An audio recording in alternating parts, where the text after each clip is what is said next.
আজ এসেছি মুন্সিগঞ্জের সেই চরকিশোর পার্ক দেখতে পারবেন, গজারিয়া ঘাট। ভিডিওটি শুরু করছি শেষে যেই রেস্টুরেন্টটা আছে এখান থেকে।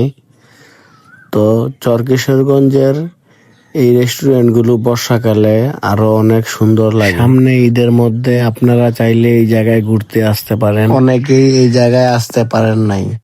এই জায়গায় অনেক নিরিবিলি পরিবেশ, জায়গাটি অনেক সুন্দর। আর যারা এই জায়গায় আসেন না এখনো, তারা ঈদের মধ্যে এই জায়গায় আসতে পারেন। এই জায়গায় ঈদের মধ্যে অনেক মানুষ থাকে। তো আপনারা চাইলে এই জায়গাটি ঈদের মধ্যে ঘুরে উপভোগ করতে পারেন। আশেপাশে ঘোরার মতো সুন্দর একটি জায়গা।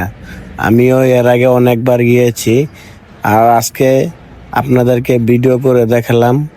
এখন রমজান মাস, তাই মানুষ খুব কম। ভিডিওটি ধৈর্য সহকারে দেখতে থাকুন, আশা করি আপনাদের ভালো লাগবে। আর যদি ভালো লাগে তাহলে শেয়ার করে দিয়ে অন্যদের দেখার সুযোগ করে দিন। ধন্যবাদ।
এই জায়গায় কিভাবে আসবেন?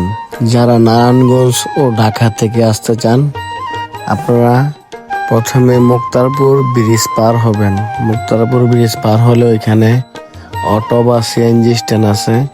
ওইখানে গাড়িওয়ালাকে বললেই চরকিশোরগঞ্জ আপনাদের নিয়ে আসবে। আর যারা অন্য জেলা থেকে আসতে চান, কমেন্ট করে জানায়েন কিভাবে আসতে হবে, আমি বলে দেব কমেন্টে। আর এই মেঘনা নদী গজারিয়া ঘাট পার হলে কুমিল্লা যাইতে পারবেন।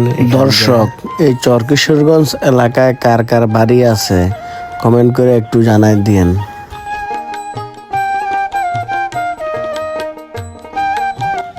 এই জায়গাটা, নদীর পাড়টা অনেক সুন্দর।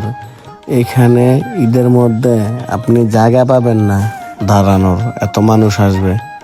তো আপনারা ঈদের মধ্যে এখানে ঘুরে যেতে পারেন।